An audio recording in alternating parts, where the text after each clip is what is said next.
The traveler came when the sun was sinking, when the horizon no longer separated earth from sky but merged into a single breath of gold and shadow. The desert stretched around him like a sleeping sea. No roads marked his way, only the faint memory of ancient maps and the stories of Bedouin elders who spoke of a pyramid that had no name, one that stood before the time of kings, before the Nile learned its course. Some archaeologists once called this region near Dashur the womb of forgotten stone, where sand hides more than it reveals. He walked slowly, guided by the pull of something unseen. The air trembled with a subtle hum, as if sound itself had been buried beneath the dunes. Beneath his boots, grains of sand moved with a strange rhythm, as though time was exhaling through them. The wind carried a scent of limestone, the same scent that clings to the corridors of Giza and Saqqara. But this place felt older, untouched by the chisels of men whose names fill textbooks. When he reached the ridge, the light changed. The sun, sinking behind the dunes, unveiled a faint geometry half swallowed by the earth. A perfect angle, a line too deliberate to be chance. It was not a ruin, but a whisper of one. He brushed away the sand, and the surface beneath glimmered with a muted sheen. The stone was smooth, not eroded, as though it had been sleeping beneath layers of protection. The alignment of the visible edge pointed not to the cardinal north but toward the star Sirius, the same celestial body that once guided the Egyptian calendars. Yet the carbon dust surrounding it dated centuries before Egypt's first dynasty. The traveler recalled an expedition from the 1930s, a forgotten note from archaeologist Ahmed Kamal, who mentioned a formation of unnatural symmetry buried near Dashur, possibly pre-dynastic. His words were never verified, the site lost under decades of drifting sand. Perhaps this was it, the pyramid beneath the horizon's breath. As twilight deepened, he saw traces on the stone. Not hieroglyphs, not any known script, but lines that curved like constellations drawn by hand. Each symbol seemed to echo the night sky, as if the builders mapped heaven upon earth.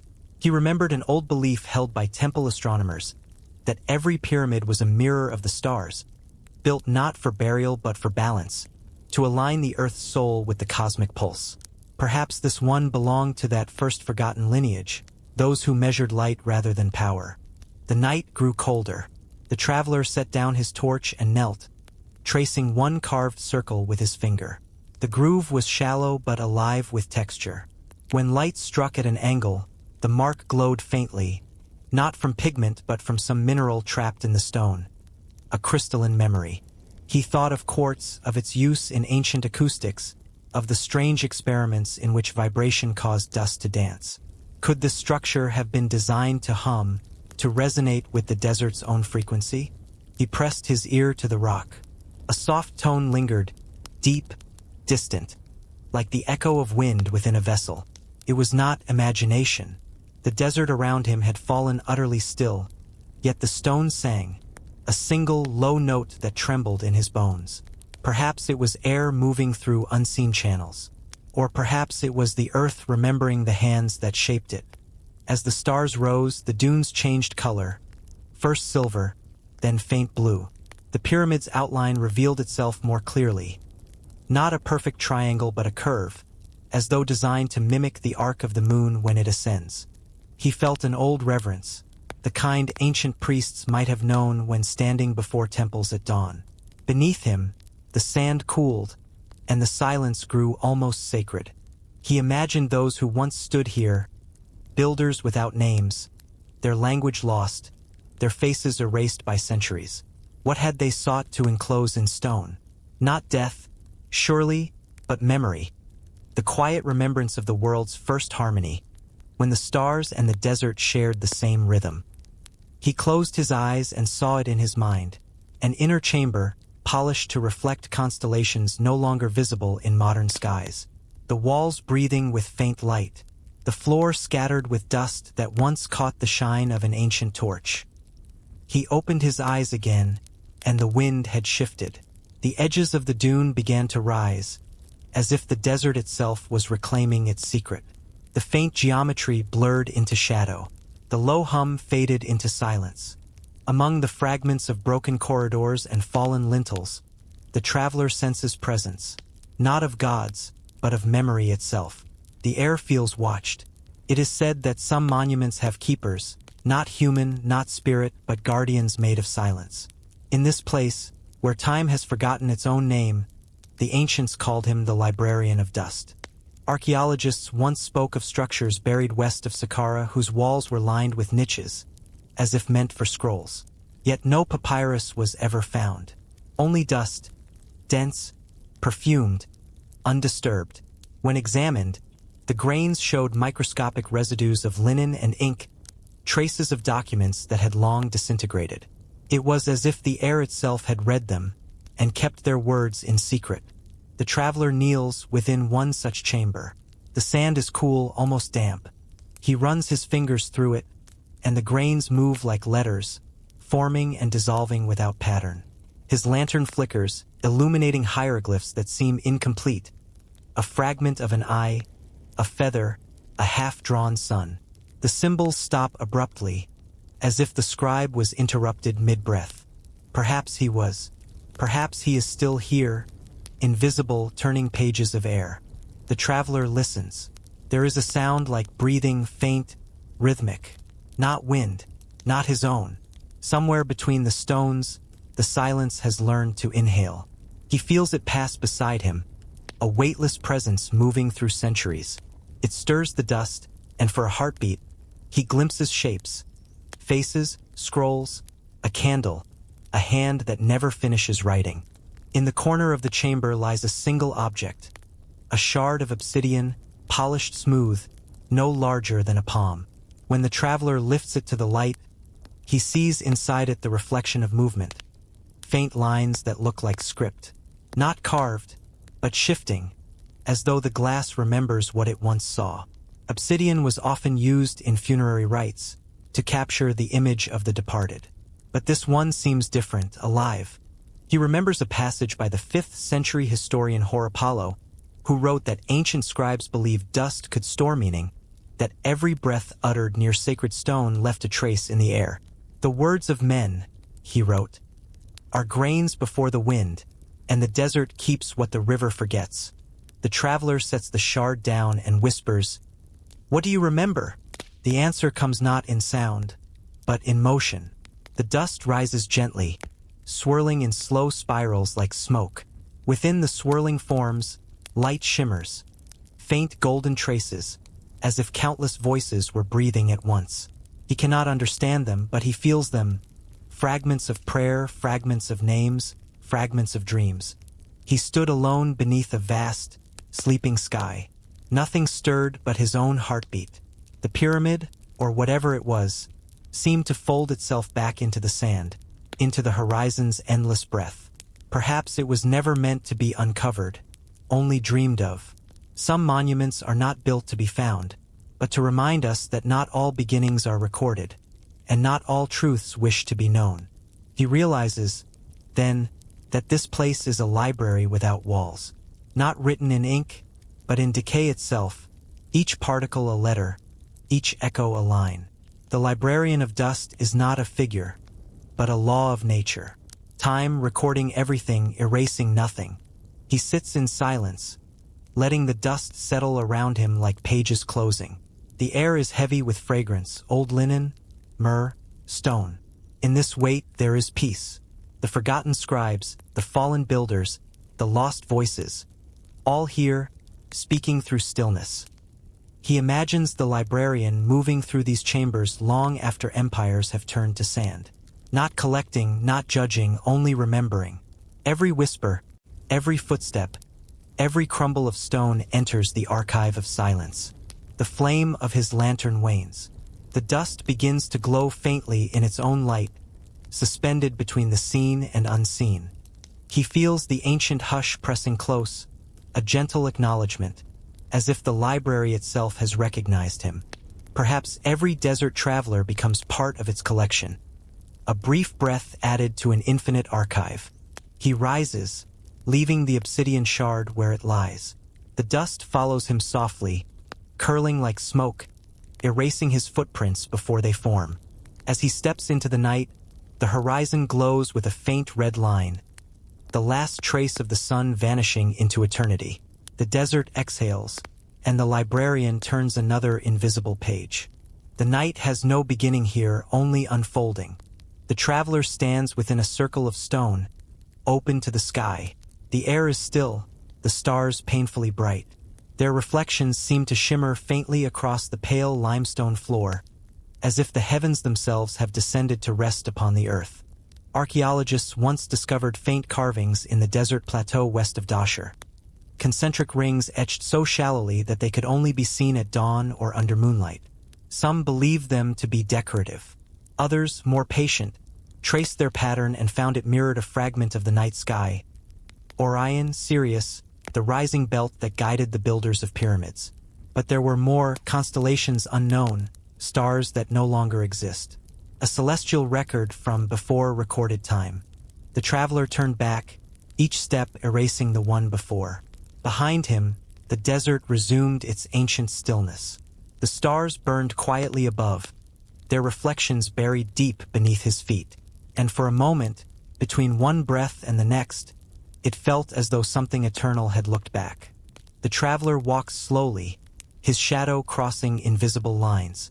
Every step seems to activate something beneath his feet, a subtle glow in the stone, as though minerals awakened under the weight of human presence.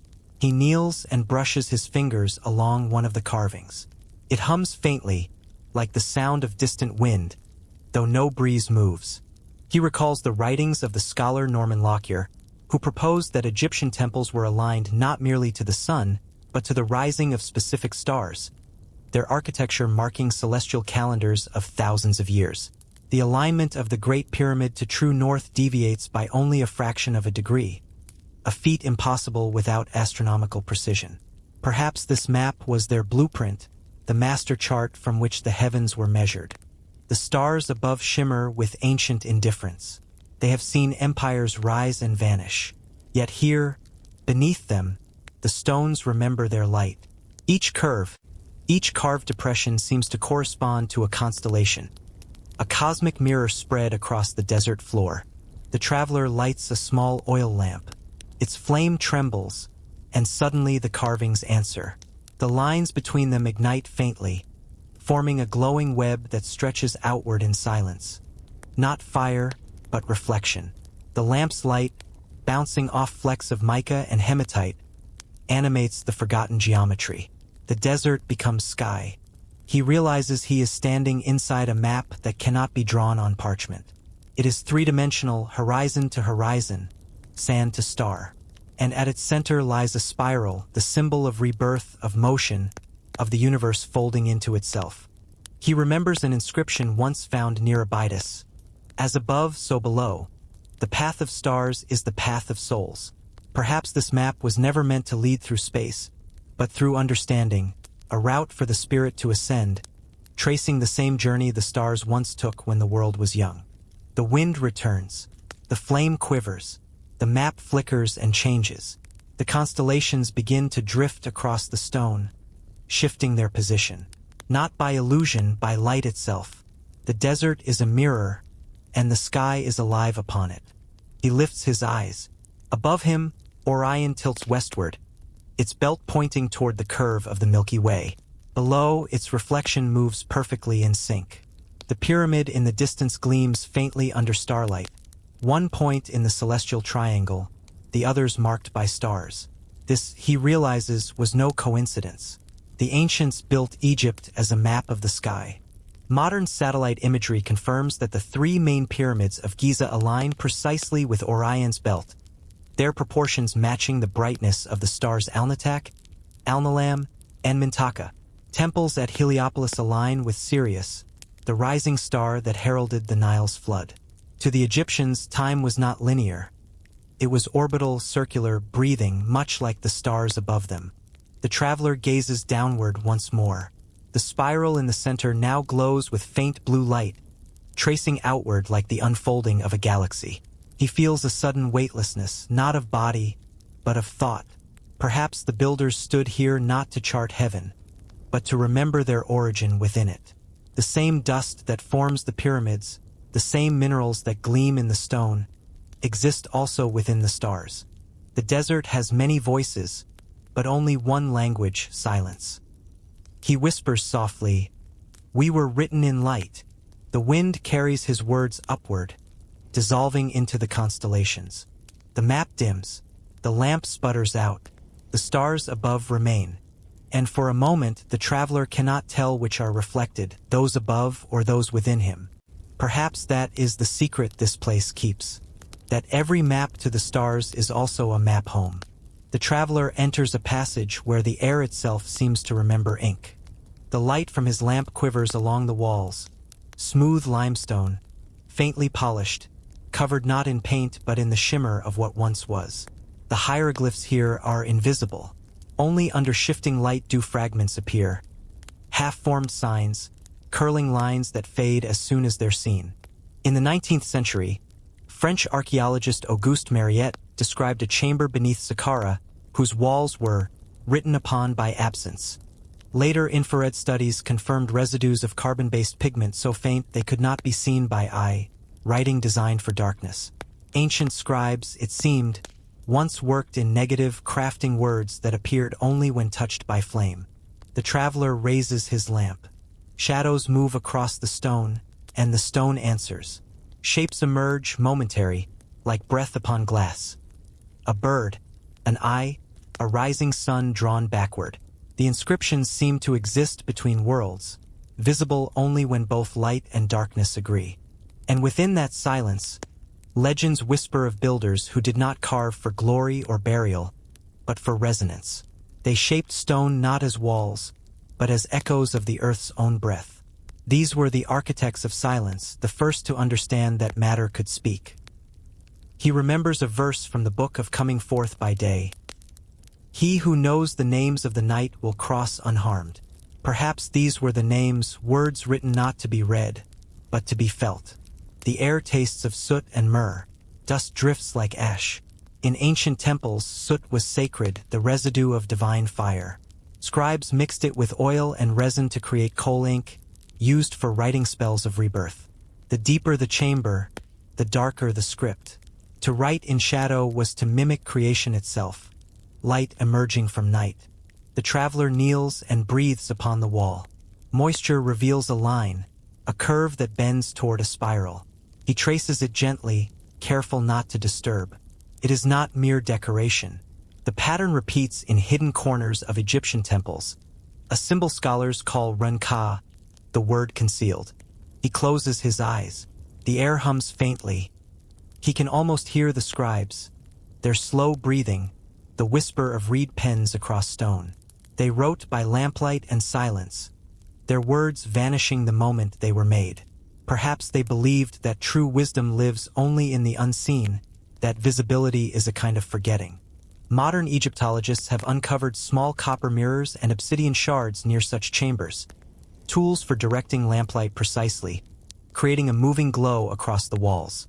The texts, read in motion, may have told a story not through words but through light itself, a choreography of shadow and flame.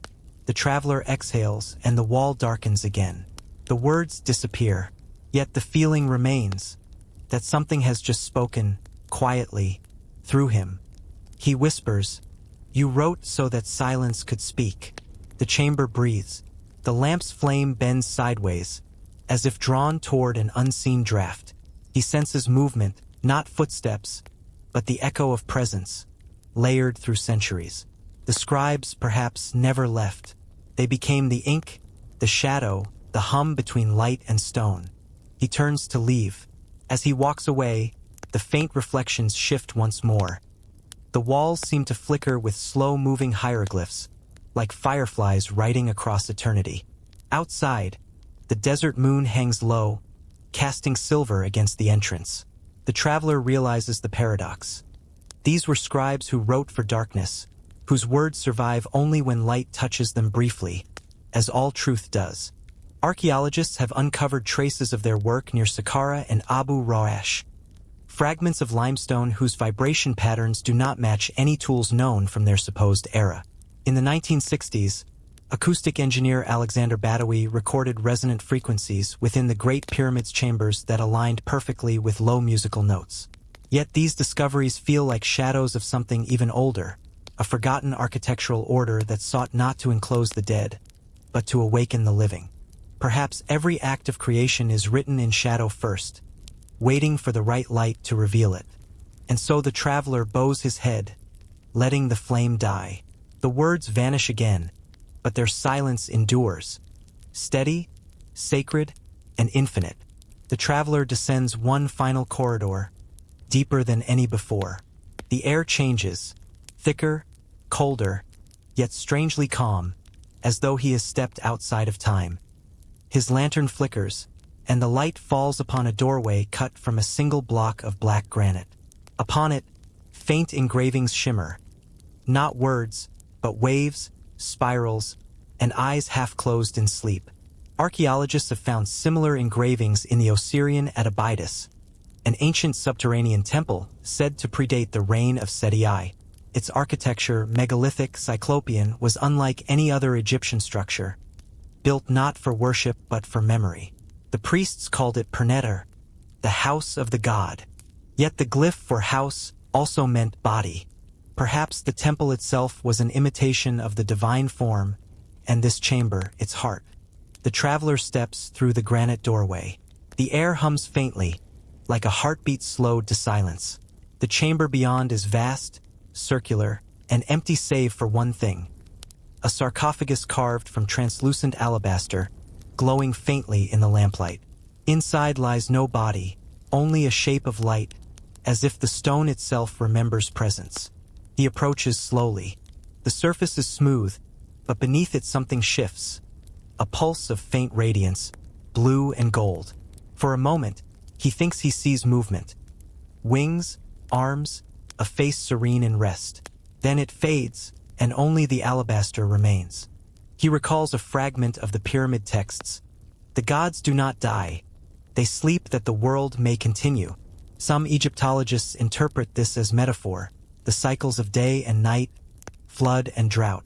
Yet others, studying the symbolic architecture of these subterranean chambers, have suggested another reading: that the ancients believed divinity itself required rest, that eternity was sustained by stillness, not motion. The traveler places his hand upon the stone. It is warm. The vibration he felt in other chambers returns, deeper now, slower, like the echo of the earth's rotation. The granite floor beneath him hums faintly in harmony. It feels as though the pyramid above is breathing one vast, sleeping body. In this imagined night, the traveler walks along a field of half-buried ruins west of Dashur. The stars are dim, filtered through a veil of dust. The air hums faintly, a sound so low it could be mistaken for the heartbeat of the earth. Beneath the sand, stone walls rise at impossible angles, as if shaped by vibration itself. In the silence, he imagines the gods of Egypt, not distant, not vengeful, but dreaming. Ra, whose nightly journey through the underworld was not battle, but renewal. Osiris, whose death was only transformation. Thoth, recording each breath of the cosmos, even when the universe fell silent. Their temples were not altars, but cradles, places where eternity could rest and restore itself. He remembers that in the Great Pyramid's upper chamber, no inscriptions were ever carved. Scholars puzzled over this, why the greatest monument of the ancient world would be left blank. Yet perhaps it was not emptiness, but reverence. A silence kept for those who sleep beyond speech. The traveler kneels beside the sarcophagus. The light from his lantern softens. Shadows ripple across the walls, forming shapes that seem almost human, almost divine. The air trembles with low resonance, and for a heartbeat, he feels himself dissolve into it, as though he, too, has become part of the breathing stone. He wonders if the gods dream of us, if, in their sleep, they remember their creation, the rivers, the winds, the human voices rising in prayer, if the world continues only because they have not yet awakened. He lowers his head. The sound of his breath merges with the hum of the chamber. Above him, the layers of the pyramid press downward like the weight of a mountain of time. Yet it feels gentle, protective. The stillness is not empty. It is vast, alive, compassionate. He whispers, "Sleep well, eternal ones. For a moment, the light within the alabaster brightens, pulsing once, like an answering heartbeat. Then it fades. The traveler extinguishes his lantern. Darkness settles like silk. The hum slows. The air becomes motionless, timeless. Perhaps the gods never left. They are simply dreaming through us. Their memory flowing in every breath, every heartbeat, every act of creation and decay. He kneels beside a fragment and presses his hand to it. The stone is warm, though the night is cool. When he taps it lightly, a note rings. Pure, sustained, soft as breath. Another stone nearby responds, echoing in a slightly different tone, forming harmony. He imagines hundreds of such blocks once standing together, a cathedral not of light, but of sound, a temple that sang. He turns to leave, and as he does, a soft wind moves through the corridor behind him, the desert's sigh, the voice of the world still turning. Above, the stars burn quietly, as they always have, and somewhere below, the gods continue to dream. Dawn approaches softly, though the stars still linger. The traveler stands where the horizon folds into endless dunes, each curve of sand glowing faintly as if lit from within. The desert seems alive, breathing, dreaming, remembering. It is said that deserts are not barren, but ancient seas turned inward. Satellite imagery reveals that beneath these sands lie petrified riverbeds, coral fossils, and traces of once-living forests. In Egypt's western desert, geologists have found the remains of rain, minerals that formed only under storms that fell 7 million years ago. The Sahara, once green, still dreams of water. The traveler kneels and lets the sand run through his fingers. The grains glimmer like powdered sunlight. In each one, there are tiny flecks of mica and quartz, remnants of mountains ground down by eternity. Every particle carries memory, of wind, of stone, of time itself eroding into beauty. As he gazes across the vastness, the dunes begin to shift, almost imperceptibly. Their movement is soundless yet rhythmic, as if responding to a breath deeper than air. He realizes the landscape is not still. It moves in slow tides, each ridge rising and falling in patterns shaped by celestial wind.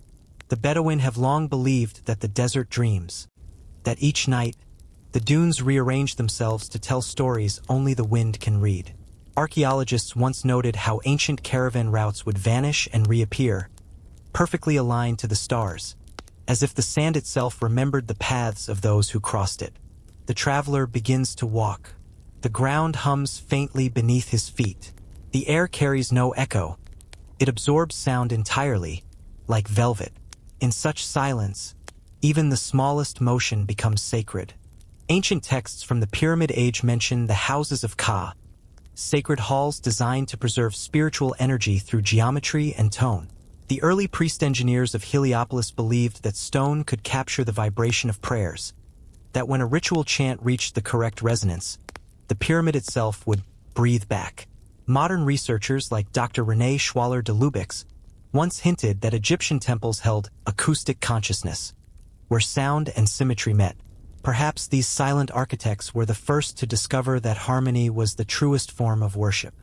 He recalls how early Egyptian miners sought gold in these deserts, not merely as treasure, but as divinity. Gold was the flesh of the gods, the metal that never tarnished, symbol of eternity. They believed it was born from sunlight buried in stone. In temple texts from Edfu, gold was said to sleep beneath the western sand, waiting to awaken as dawn. The traveler stops. Ahead, the rising sun ignites the dunes in fire. Shadows stretch long and soft. The light moves like liquid. For a brief moment, the desert appears alive. Waves of gold breathing in unison, as if the land itself were dreaming. He thinks of the gods asleep beneath the pyramid, of the maps drawn in starlight, of rivers that forgot their names. Perhaps the desert is their final dream, the silence left behind by creation itself. The wind rises gently. The sand moves around his ankles, warm, tender. Each gust erases what it touches, and yet nothing is truly lost. Everything merely changes form. Mountain into dust, dust into light, light into silence. He whispers, "You are not empty. You are remembering." The desert seems to answer. A shimmer moves across the dunes, a vast breath exhaled in gold. It is not mirage, it is memory, the echo of the world's first sunrise, repeating forever. He stands still as the day unfolds, the horizon turning white with light. In the distance, a single falcon circles, silent, eternal, the same image carved upon the walls of ancient temples. Perhaps the desert is the oldest library, each grain a word, each dune a page turned by the wind. Perhaps every footprint, once made, becomes part of its dream. The traveler closes his eyes. He can hear it now, not sound, but rhythm. The deep, patient breathing of the earth in sleep. The sun climbs higher. The dunes blaze like embers, then fade into stillness. As the traveler moves deeper into the ruins, the desert wind shifts, and the faint tones grow louder, though no one plays them. He imagines their ceremony. Men and women standing before the rising sun, humming single notes that made the walls tremble with light. Their tools were simple, but their understanding of space divine. The shape of each chamber amplified the human voice until it reached the frequency of stillness itself. And in that stillness, the desert continues to dream, in gold, in silence, in time without end. The desert has fallen completely still. The traveler stands at the edge of night, where the last trace of starlight fades into the pale breath of dawn. The journey has carried him through shadow and silence, through rivers that no longer flow and temples that still remember their sound. Now, the world itself seems to be exhaling, as if all of time is releasing one slow, final sigh. He closes his eyes and listens. There is no sound, and yet something moves, the faint rhythm beneath existence, the pulse that binds stone and star. It is the same hum he has felt in every chamber, the same vibration in the ancient stones, the same silence that followed every discovery. Archaeologists once spoke of the breath of the earth, a subtle current of air that rises and falls within the oldest monuments, produced by temperature and pressure shifts between the inner and outer chambers. But here, that breath feels older, not of science, but of being. It is the inhale of memory, the exhale of eternity. The traveler kneels. The sand beneath him is cool, its surface patterned by invisible winds. Each grain has passed through countless ages, from mountain to river, from temple to ruin, from ruin to dust. Nothing is lost. Every atom remembers. He thinks of the builders, their hands carving stone beneath suns long vanished. They are dust now, and yet, through him they breathe again. He thinks of the scribes who wrote in shadow, the architects who built with silence, the gods who dream beneath the earth. They are all one rhythm. Inhalation and exhalation, life and rest, birth and return. The first light touches the horizon. The dunes blush gold. Somewhere beneath them lies the pyramid, the chambers, the sleeping gods, the singing stones, all still breathing beneath the skin of the world. He takes a deep breath. The air tastes ancient, filled with invisible stories. He exhales, and it feels as though the desert breathes with him.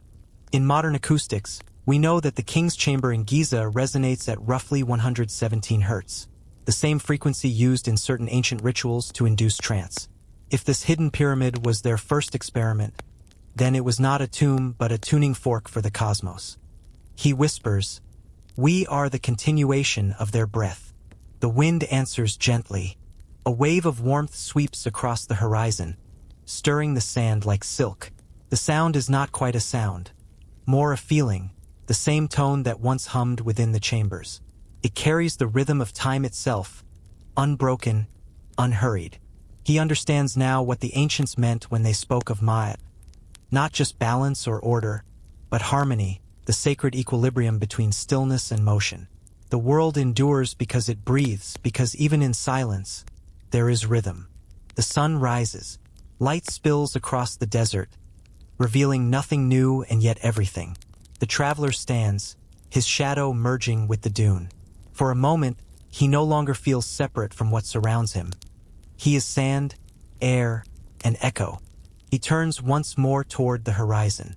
The wind carries no words, only peace. And in that quiet, he understands the truth that all who wandered before him must have found, that between every age, between every rise and fall, every birth and death, there is only one constant: the breath. The traveler sits upon the sand and closes his eyes. The tones seem to travel through him, a vibration felt in the chest, in the pulse, in the slow rhythm of breath. Feels less like sound and more like memory. He wonders whether this was their true secret, that stone could remember music. It moves through stone and silence, through gods and men, through stars and dust. It is the bridge between what was and what will be. And as the light grows, the traveler smiles softly. The journey is over, but the breath continues. And so the journey ends where it began, in silence. The traveler has vanished into the horizon, leaving no trace but breath upon the sand. Yet the world feels unchanged, or perhaps quietly more awake. The desert, the river, the stone, the star, each has spoken in its own tongue. Each has reminded us that time does not move forward, but inward. What was once worshipped still hums beneath our feet. What was lost still lingers in the air. Perhaps the pyramid was never a tomb, but a mirror, reflecting the eternal rhythm between creation and return. Perhaps we are all travelers within that same geometry, moving through ages as a single, endless inhale. The gods sleep, the stars watch, the earth remembers. He recalls the fragments unearthed near Abu Sur, where archaeologists discovered quartz-lined corridors, polished smooth as mirrors. When struck by wind or footsteps, they emitted faint harmonic tones.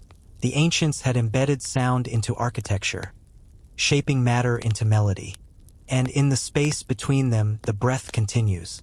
Listen closely. What you hear is not history, it is remembrance. The whisper of dust becoming light, of silence becoming meaning, of time folding itself into one eternal sigh. Let it all fall away now. The names, the places, the centuries. Only the hum remains, the quiet pulse that began before memory and will outlast it. Somewhere beneath your heartbeat, the same sound lingers. It is older than stone, gentler than wind, patient as dawn. Rest now. You are home in the silence that built the world. The night deepens. The stars gather over the ruins, silent witnesses to forgotten hymns. The traveler feels an ache, not sorrow, but reverence. These architects were not builders of monuments. They were translators of silence. They had turned geometry into prayer, light into tone, and sand into soul. A breeze drifts through the remains of the structure, and for a fleeting instant, the air sings, a deep, wordless chord rising from the stones. It fades almost immediately, leaving only the whisper of sand against sand. Perhaps it was never meant to be heard by the living. He stands and looks out toward the horizon, where the dunes meet the stars. The silence returns, vast and eternal. Maybe the pyramids were never meant to speak, only to remind us that the earth has a voice, and it still hums beneath our sleep. Night returns like an ancient tide. The traveler has followed the wind into the heart of the desert once more, where the dunes lie still as sleeping lions. Beneath this quiet expanse, an entrance waits, half collapsed, framed by slabs of red limestone whose surfaces shimmer with the faintest traces of stars. Archaeologists who studied the bent pyramid of Dashur once wrote of sealed corridors, too narrow for human passage, their purpose unknown. It was said that within one such passage lay a vaulted room, unreachable by tools or rope, a chamber built not for burial but reflection. Some believed it mirrored the night sky of 10,500 BCE, when the belt of Orion hung directly above Egypt's horizon. The traveler lights a small lantern. The flame flickers against the walls, revealing patterns almost too symmetrical to be chance. Fragments of constellations, carved not as symbols but as maps. Each incision catches light like silver veins in the stone. There is no writing, no names, no prayers, only geometry. And yet, standing within, he feels watched by the heavens themselves. He steps further inside. The air changes, cooler, heavier. The faint echo of his breath seems to return delayed, as if space itself were folding inward. The ceiling rises high into darkness, its curvature nearly perfect. The ancients had no concrete, no cranes, and yet they achieved precision within millimeters. How? Perhaps they built by listening, measuring with sound, not sight. He recalls an inscription from the pyramid texts of Unas. The king ascends to the imperishable stars, his bones of iron, his hair of lapis. Those words were meant for souls, but perhaps they were once architectural instructions, to bind the human spirit to the cosmic order through structure. Somewhere within the chamber, a drop of condensation falls. The sound travels, delicate and endless. The traveler looks upward. The ceiling is inlaid with faint points of pigment, not paint, but embedded minerals. Lapis lazuli, hematite, and crushed quartz, arranged to mirror the sky as it appeared over the Nile at the dawn of civilization. Modern researchers have confirmed that several pyramid shafts, particularly those in Giza, align precisely with stars. Alnitak of Orion's belt, Thuban of Draco, and Sirius in Canis Major. Could this buried monument be their precursor, the original celestial prototype? If so, then it was never meant for human eyes, only for communion between stone and starlight. He raises the lantern higher. A faint gleam catches the center of the chamber floor. A polished disk of black basalt, smooth as water. The flame above reflects perfectly upon it. For a moment, it seems like the sky has been turned upside down. The stars beneath his feet, the earth above his head. He kneels, tracing the edge of the disk. It is cold, impossibly so. When his fingers pass across it, he feels a tremor, as if the stone remembers the turning of the stars. He whispers softly, though no one is there, "Who built you?" Only silence answers, but in that silence, something stirs. The low hum that once filled the architect's ruins begins again, faintly resonating from within the chamber's heart. It is the same frequency, the same note of awakening. Perhaps the two sites were never separate, but part of a network, an invisible harmony connecting temples across the desert.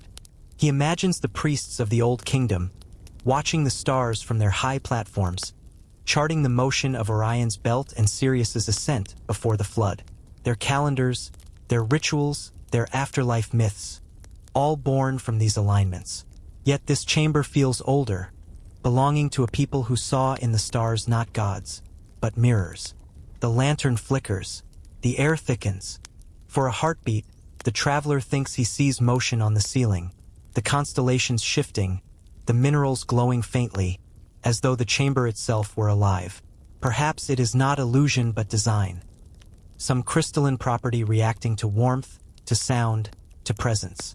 Ancient engineers may have created a sky that awakened only when touched by human breath.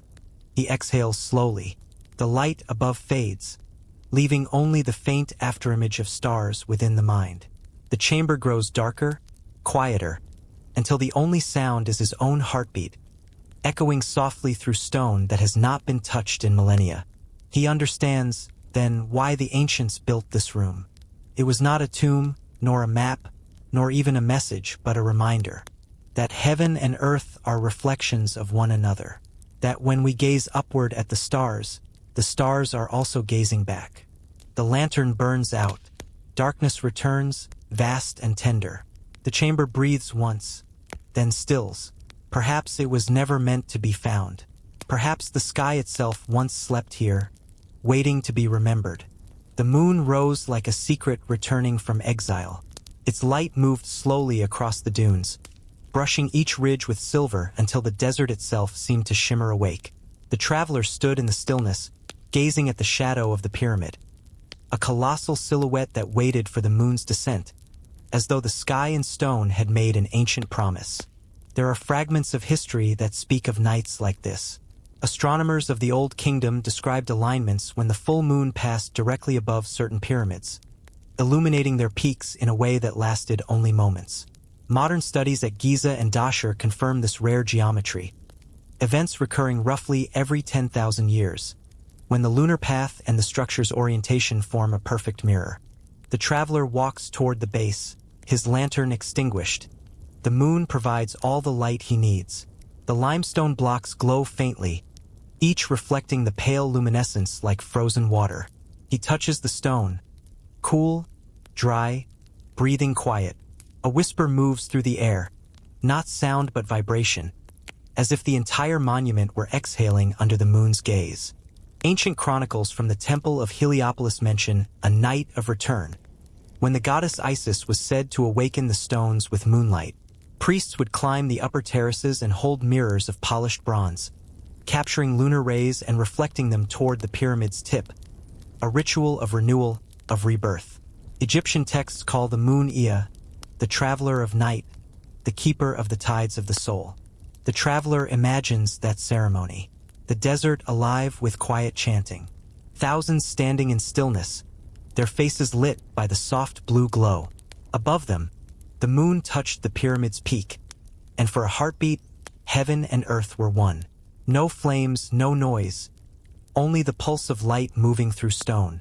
He climbs partway up the lower steps, his hands brushing the ancient surface.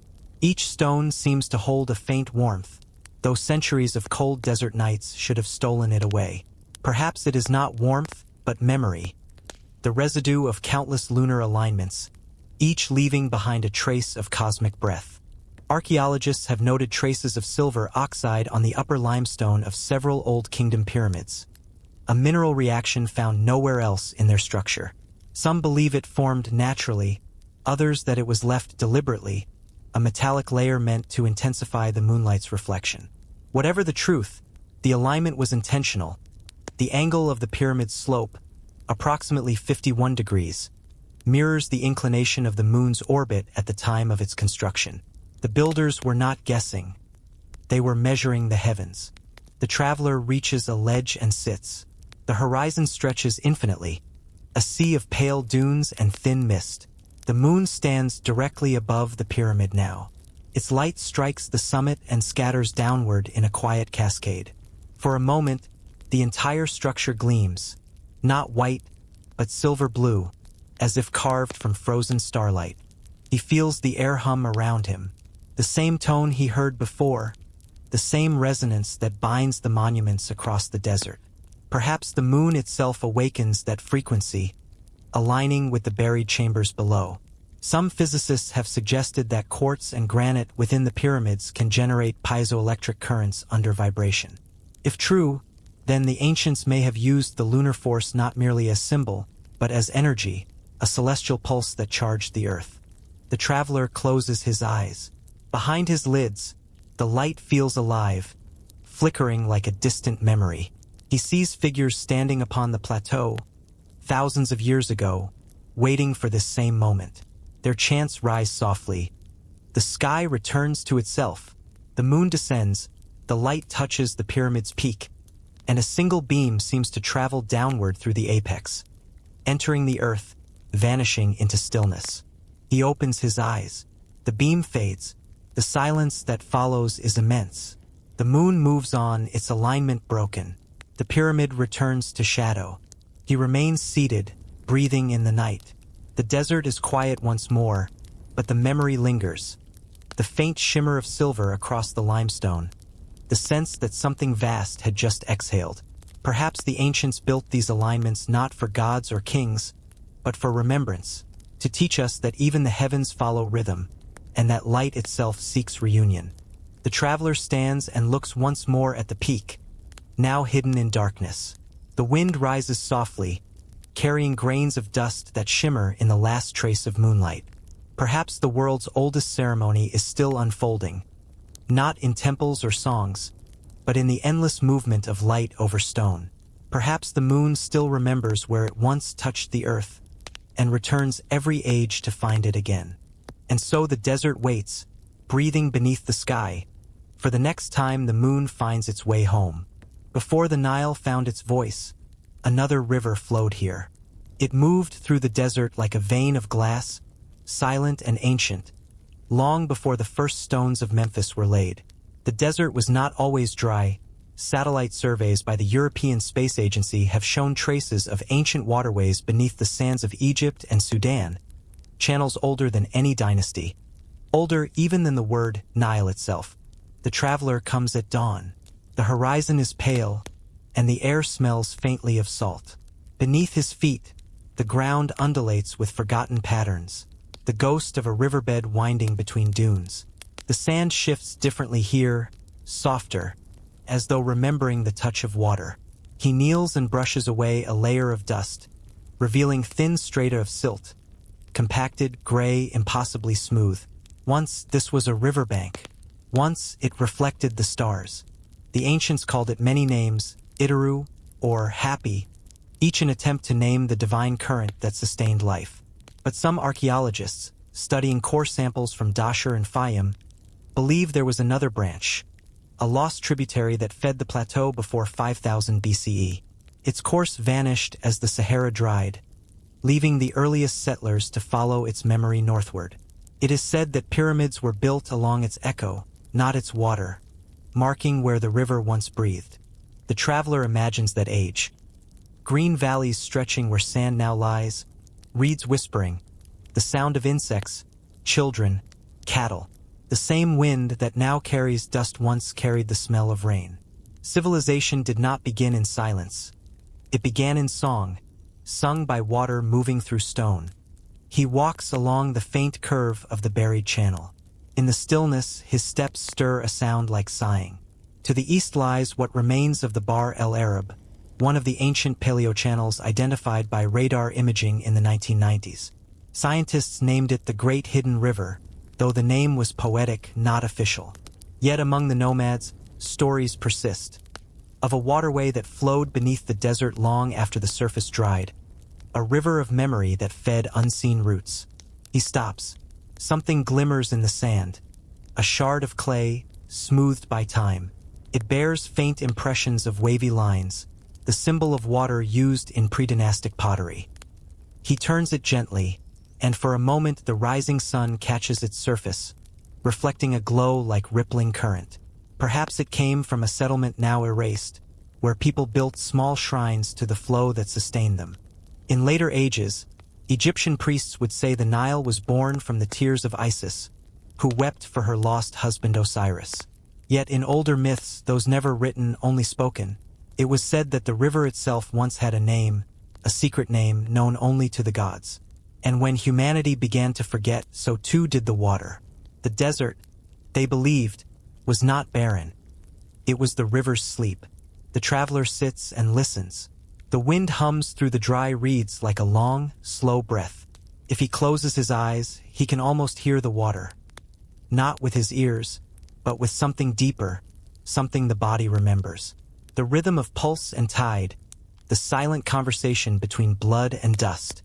He recalls the research of Dr. Iman Goniam, who discovered the remains of an ancient Nile channel beneath the sands of the eastern Sahara. The buried path stretches hundreds of kilometers, its shape still visible from space, a faint artery of time. Even in its silence, it endures.